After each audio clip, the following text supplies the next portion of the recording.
अस्सलाम वालेकुम जी, मैं डॉक्टर काशिफ आपके सामने आज एक बार फिर। आज हम बात करेंगे पार्किंसन से मिलती जुलती अमराज के ऊपर। इन्हें बेसिकली पार्किंसंस आमतौर के ऊपर पार्किंसंस ख्याल किया जाता है, लेकिन ये पार्किंसंस होती नहीं है, इससे मिलती जुलती अमराज होती हैं और इनके अंदर पार्किंसंस जैसी अलामात जैसे ट्रेमर्स हैं, ब्रेडिकनेजिया है या डिस्कनेजिया है वो भी मौजूद होता है। पोस्टरल इंस्टेबिलिटी जो है वो भी होती है। ठीक। अच्छा, एक चीज़ मैं आपके साथ शेयर करता चलूँ, मैंने एक्सपीरियंस किया है, वो ये है कि पार्किंसंस को आमतौर पे चूंकि नाकाबिले इलाज समझा जाता है, इसीलिए पेशेंट के तो दूर की बात ना, लेकिन आम डॉक्टर हजरात जो हैं वो भी इसके बारे में ज़्यादा नहीं पढ़ते हैं। ज़्यादा पढ़ने की वजह से, ज़्यादा ना पढ़ने की वजह से पार्किंसंस और इसके दूसरी जो मिलती जुलती अमराज हैं उनके अंदर डिफ्रेंशिएट नहीं कर पाते। वो यही ख्याल करते हैं कि ये पार्किंसन है, पार्किंसन का ट्रीटमेंट स्टार्ट कर देते हैं, जबकि असल मर्ज कुछ और होता है और उसका ट्रीटमेंट नहीं हो रहा होता। दैट्स वाई पेशेंट एक ऐसे स्टेज पे पहुंच जाता है जहाँ पे उसका इलाज या उसकी वापसी जो है वो तकरीबन नामुमकिन हो जाती है। ठीक है। और खैर डिटेल बहुत सारी है, लेकिन आज का वीडियो बनाने का मकसद अवेयरनेस के लिए कि पार्किंसंस क्या है और पार्किंसंस के दूसरी मिलती जुलती जो अमराज हैं वो क्या है, उनको समझा जाए। जी, तो सबसे पहले मल्टीपल सिस्टम एट्रोफी की बात करते हैं। मल्टीपल सिस्टम एट्रोफी जो है इसकी दो कैटेगरीज होती हैं, MCAP और MCAC, लेकिन उसके ऊपर बात नहीं करूँगा, इसी टॉपिक के ऊपर रहूँगा। इसके अंदर मल्टीपल जो है ना वो ब्रेन डिसऑर्डर्स पैदा होते हैं और इसकी वजह से ऑटोनॉमिक नर्वस सिस्टम जो है वो डिस्टर्ब होता है। ऑटोनॉमिक नर्वस सिस्टम डिस्टर्ब होने की वजह से ऐसा होता है कि डिफरेंट बॉडी ऑर्गन्स जो है ना वो अपना काम प्रॉपर तरीके से नहीं कर पाते। और फॉर एग्जांपल ये है कि ब्लड प्रेशर कंट्रोल करने वाला जो सिस्टम है वो ख़राब हो जाता है। इसके अलावा यूरिनरी रिटेंशन होना शुरू हो जाती है, या बार बार जो है उसको यूरिन पास करने की ज़रूरत महसूस होती है। ठीक। और समटाइम ये भी होता है कि वो उसके ऊपर उसका कंट्रोल नहीं रहता उस पेशेंट के अंदर। अच्छा, इनिशियली इसकी जो सिम्टम्स होती हैं वो इतनी रिजेंबल करती हैं कि पार्किंसंस में और मल्टीपल सिस्टम एट्रोफी के अंदर फ़र्क नहीं किया जाता, लेकिन बहुत क्लीनली अगर ऑब्जर्व किया जाए तो फिर पता चल जाता है कि ये मल्टीपल सिस्टम एट्रोफी है। इसकी जो मेन चीज़ है वो ये है कि इसके अंदर सिम्टम्स जो है वो बहुत तेज़ी के साथ और बहुत जल्द जो है वो सामने आना शुरू हो जाती हैं। पार्किंसंस के अंदर बहुत डिले होता है, बहुत अरसे के बाद पार्किंसंस जो है ना वो सामने आता है जब, लेकिन यहाँ पे जो है ये बहुत जल्दी पेशेंट की सिम्टम्स जो है ना वो सामने आना शुरू हो जाती हैं। ठीक है। अच्छा, एक तो पोस्टरल इंस्टेबिलिटी मैंने आपको बताया, इसके अलावा उसकी कमर जो है, कमर उसकी पूरी खम खा जाती है। पार्किंसंस के अंदर ये होता है कि सिर्फ उसकी ऊपर वाला हिस्सा, कमर का ऊपर वाला हिस्सा जो है वैसे खम खाता है, लेकिन इसका पेशेंट जो है ना उसकी पूरी की पूरी कमर जो है वैसे खम खा जाती है। ठीक। ये एक इम्पोर्टेंट सिम्टम है। अच्छा, एक और नफ्सियाती जो चीज़ है वो पेशेंट के अंदर ये होती है कि वो गैर इरादी तौर पे उसकी आहें निकल रही होती हैं, आहें भर रहा होता है। ये वो चंद चीज़ें हैं जिनकी वजह से मल्टीपल सिस्टम एट्रोफी को पार्किंसंस के से डिफ्रेंशिएट किया जाता है, उससे फ़र्क रखा जाता है। अच्छा जी, दूसरे नंबर पर है प्रोग्रेसिव सुप्रान्यूक्लियर पाल्सी। प्रोग्रेसिव सुप्रान्यूक्लियर पाल्सी आमतौर पे 60 प्लस जो पेशेंट होते हैं या अफराद होते हैं उनके अंदर आती है। इसमें क्या होता है? इसमें ये होता है कि पार्किंसंस की निस्बत ज़्यादा तेज़ी के साथ अलामात जो हैं वो सामने आती हैं।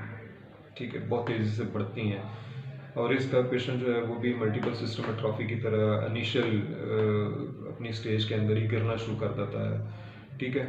अच्छा, जो मेन इम्पॉर्टेंट चीज़ है वो जिसे हमें अंदाज़ा होता है कि ये मल्टीपल और पार्किंसंस की निस्बत डिफरेंट है, वो ये है कि इसमें मरीज़ गिरता है। गिरता क्यों है? गिरता इसलिए है क्योंकि इसकी आई मसल्स जो है ना वो काम नहीं कर रहे होते, वो साथ नहीं दे रहे होते। मरीज़ ना ऊपर देख सकता है, ना नीचे देख सकता है, ना दाएं देख सकता है, ना बाएं देख सकता है। इसी वजह से उसका गिरना मामूल से ज़्यादा होता है। ठीक। जो बंदा ऊपर नीचे देख ही नहीं सकता, तो जो अपने दाएं बाएं देख ही नहीं सकता, तो वो डेफिनेटली किसी न किसी जगह पे उसे कोई ठोकर लगती है तो वो गिर जाता है। ठीक है।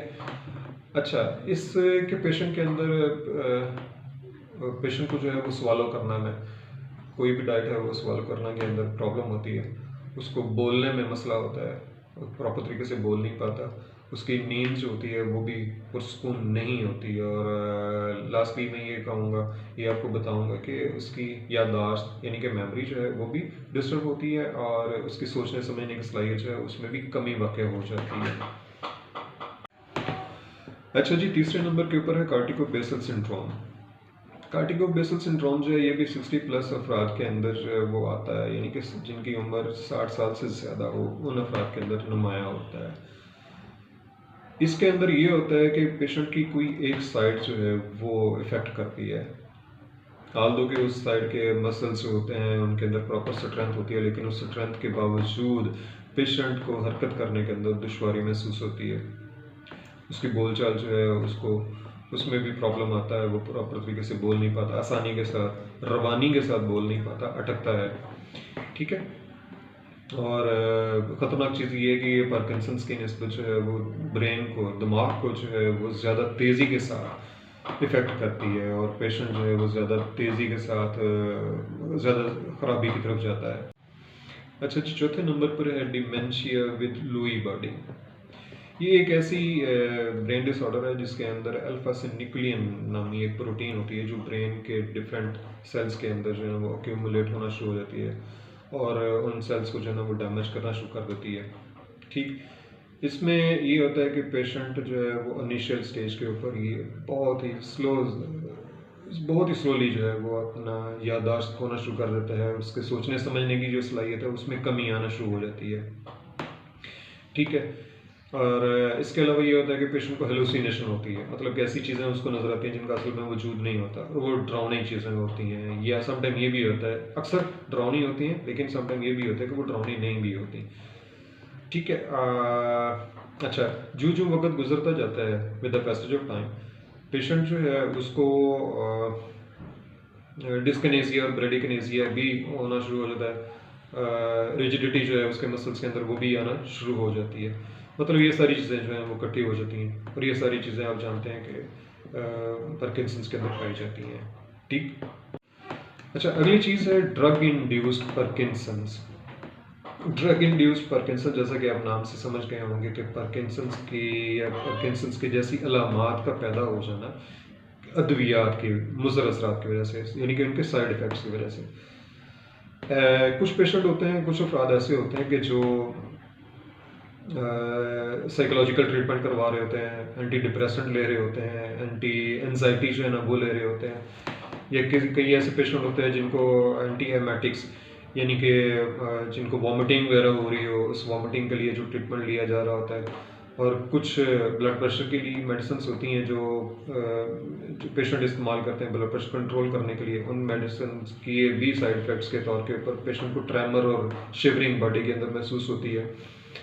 तो ये भी एक, और ये बहुत कॉमन है क्योंकि इस तरह की मेडिसिन जो हैं वो बहुत ज़्यादा ली जाती हैं, और बहुत सारे लोग जो है ना वो इसकी कंप्लेंट करते हैं कि उनको ट्रेमर्स हो रहे हैं, उनको शिवरिंग हो रही है बॉडी के डिफरेंट मसल्स के अंदर, उनको ट्विचिंग वगैरह भी हो रही होती है। और चूँकि ज़्यादा लंबा अर्सा लें तो फिर उसके बाद उनका जो है वो मसल इस चीज़ के आदी हो जाते हैं, और फिर वो ये ख्याल करते हैं कि शायद ये पार्किंसंस जो है ना वो डेवलप हो गया है, जबकि ऐसा नहीं होता। अगर उन मेडिसिन को या चेंज कर लिया जाए, या फिर उनका इस्तेमाल जो है वो तर्क कर दिया जाए, तो फिर वो ख़त्म हो जाते हैं ट्रेमर्स और रिजिडिटी वगैरह, दूसरी चीज़ें जो शिवरिंग है वो भी ख़त्म हो जाती है। अच्छा जी, अगली कंडीशन जो है वो है वेस्कुलर पार्किंसनिज्म। वेस्कुलर पार्किंसनिज्म में आपने देखा होगा कि कई ऐसे अफराद होते हैं जिनको कोई बहुत बड़ा सदमा पहुंचता है, कोई बहुत बड़ा साइकोलॉजिकल शॉक जो है ना उनको पहुंचता है, और इसके नतीजे के अंदर उनके ब्रेन हेमरेज होता है। ब्रेन हेमरेज की वजह से पार्किंसन जैसी अलामत जो है वो आती हैं, क्योंकि उनके ब्रेन के सेल्स जो है वो डैमेज हो चुके होते हैं। समटाइम ये होता है कि वो सिम्टम्स जो हैं पार्किंसंस वाली वो फौरी तौर के ऊपर नुमायाँ हो जाती हैं या ज़ाहिर हो जाती हैं, या समटाइम ये होता है कि साल के बाद 2 साल के बाद किसी फ़र्द के अंदर वो सिम्टम्स जो हैं वो पैदा होती हैं, तो फिर पता चलता है कि इसको लोग ये फिर समझते हैं कि इसको पार्किंसनिज्म है, पार्किंसंस हो गया है, लेकिन पार्किंसंस नहीं होता, वो समथिंग डिफरेंट और उसका ट्रीटमेंट जो है that should be different. Next is benign essential tremors. जैसे कि हम सब जानते हैं कि ट्रेमर्स जो हैं या कपकपाना जो है वो पार्किंसंस की एक अहम अलामत है, लेकिन बिनाइन एसेंशियल ट्रेमर्स के अंदर भी ऐसा होता है। बिनाइन एसेंशियल ट्रेमर्स जो होते हैं और पार्किंसंस के जो ट्रेमर्स होते हैं उनके अंदर एक बहुत वाज़ेह फ़र्क होता है, और वो वाज़ेह फ़र्क ये होता है कि पार्किंसंस के अंदर रेस्टिंग ट्रेमर होता है। भी जब आराम की हालत में होता है उस वक्त उसकी बॉडी जो है वो ट्रेमर कर रही होती है, उसका बाजू जो है वो ट्रेमर कर रहे होते हैं। लेकिन बिनाइन एसेंशियल ट्रेमर्स के अंदर जब पेशेंट मसरूफ़ होता है, उसके हाथ पाँव मसरूफ़ होते हैं, तो उस वक्त उसको ट्रेमर्स हो रहे होते हैं। फॉर एग्जांपल, अगर वो फ़ोन कॉल कर रहा है उस वक्त, अगर वो कोई कॉफ़ी का कप उठाया हुआ है उसने, उस वक्त उसको ट्रेमर्स आ रहे होते हैं। फर्दर ये कि इसके अंदर पेशेंट के सर और गर्दन जो है उनके अंदर भी ट्रेमर्स होते हैं, कपकपी होती है, उसके कपकपा रहे होते हैं, और इवन के पेशेंट की जो आवाज़ है उसमें भी ट्रेमर्स होते हैं। अच्छा जी, अगली कंडीशन है जिसे कहा जाता है सेकेंडरी सिम्टोमेटिक पार्किंसनिज्म। ऐसे अफराद के जिनके अंदर कार्बन मोनोऑक्साइड बहुत ज़्यादा मिकदार में चली गई है, मैंगनीज जो है वो बहुत ज़्यादा मिकदार में चली गई है, या एमपीटी जैसा एक केमिकल होता है वो बहुत ज़्यादा मिकदार के अंदर चली गई है, और ये सारे मादे जो होते हैं, ये सारे केमिकल्स जो होते हैं, ये टॉक्सिक होते हैं, और एक हद से ज़्यादा जब चले जाते हैं और फिर वो ब्रेन तक अप्रोच करते हैं और ब्रेन के डैमेज करते हैं, तो उस वक्त जो कंडीशन पैदा होती है that is called secondary symptomatic parkinsonism. ठीक है। और next is post encephalitic parkinsonism. Post encephalitic parkinsonism के अंदर ये होता है कि किसी किस्म का कोई वायरस ब्रेन के अंदर पहुंच जाता है और उसको डैमेज करना शुरू कर देता है। उस डैमेज के नतीजे में जो पार्किंसंस जैसी अलामात पैदा होती हैं उनको पार्किंसंस नहीं कहा जाता, उनको डिफरेंट कैटेगरी के अंदर यानी कि पोस्ट इंसेफेलेटिक पार्किंसनिज्म के तौर पर ट्रीट करना चाहिए, उस वायरस का ट्रीटमेंट करना चाहिए, और उस वायरस के बाद जो असरात पैदा हुए हैं उन अलामात को जो है वो ट्रीट करना चाहिए सो दैट के पेशेंट रिकवर कर जाए। जी, अगली कंडीशन है वेस्कुलर पार्किंसनिज्म। वेस्कुलर पार्किंसनिज्म जो है ये आमतौर पे सिर्फ निचले दर्द का यानी कि टांगों का जो है उसके अंदर पार्किंसंस की अलामात पैदा होती हैं, और उसको वेस्कुलर पार्किंसनिज्म जो है ना वो नाम दिया जाता है। ठीक है। और ये किस वक्त डेवलप होती है? ये उस वक्त डेवलप होती है जब किसी पेशेंट के अंदर उसकी वेन्स के अंदर या आर्टरीज के अंदर कोई ब्लॉकेज है, या उसको हार्ट का कोई इशू है, या हार्ट का वो मरीज़ है, तो ऐसे पेशेंट के अंदर वेस्कुलर पार्किंसनिज्म जो है वो सामने आती हैं, उसकी सिम्टम्स जो है वो सामने आती हैं। और लास्ट पे वेरी लास्ट के ऊपर पोस्ट ट्रॉमेटिक पार्किंसनिज्म, यानी कि दिमाग को पहुंचने वाली किसी चोट के नतीजे में जो पार्किंसंस जैसी अलामात पैदा होंगी है, जो पार्किंसंस जैसी कंडीशन पैदा होगी, उसे पोस्ट ट्रॉमेटिक पार्किंसनिज्म कहा जाएगा। इसकी एक मिसाल जो है वो आप मोहम्मद अली अक्ले एक बहुत बड़े बॉक्सर थे, उनसे ले सकते हैं। उनको भी पार्किंसंस का पेशेंट मर्ज हो गया था, और सॉरी, और उसकी वजह ही ये थी कि उनके दिमाग को पहुंचने वाले बार बार जो मुक्कों और गोंसों के झटके थे उन्होंने उनके दिमाग को डैमेज किया था, जिसके नतीजे में वो पार्किंसंस के पेशेंट बन गए थे। ठीक जी, तो ये थी वो मेडिकल कंडीशंस जो पार्किंसन से मिलती जुलती हैं। अब इनके अंदर फ़र्क रखना, इनके अंदर फ़र्क तलाश करना, ये एक माहिर डॉक्टर की जिम्मेदारी है जो इस नॉलेज को समझे और जो इस कंडीशंस को समझते हुए अपने पेशेंट को ट्रीट करे।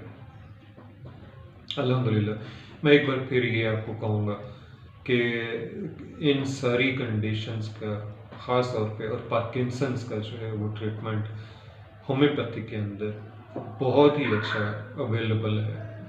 होम्योपैथिक रिलायबल है, होम्योपैथी सेफ है, होम्योपैथी नेचुरल है, विदाउट एनी साइड इफेक्ट आपको ये ट्रीट करती है, पार्किंसंस को ये ट्रीट करती है। सो रिलाय कीजिए होम्योपैथी के ऊपर। फर्दर किसी भी किस्म की कोई डिटेल चाहिए हो आपको, किसी भी टॉपिक के ऊपर, कोई पार्किंसंस के हवाले से, अभी चूँकि पार्किंसंस चल रहा है तो पार्किंसंस के हवाले से किसी भी डिटेल की ज़रूरत हो तो नीचे डिस्क्रिप्शन के अंदर मेरा व्हाट्सएप है, मेरा ईमेल आईडी है, मेरा फेसबुक पेज का कांटेक्ट है, तो आप वहाँ पे मुझे कांटेक्ट कर सकते हैं। मुझे खुशी होगी मैं आपके किसी काम आ सकूँ, मैं आपको किसी क्वेरी को जो है ना वो जवाब दे सकूँ। अपना ख्याल रखिएगा। बहुत बहुत शुक्रिया। अस्सलाम वालेकुम रहमतुल्लाह।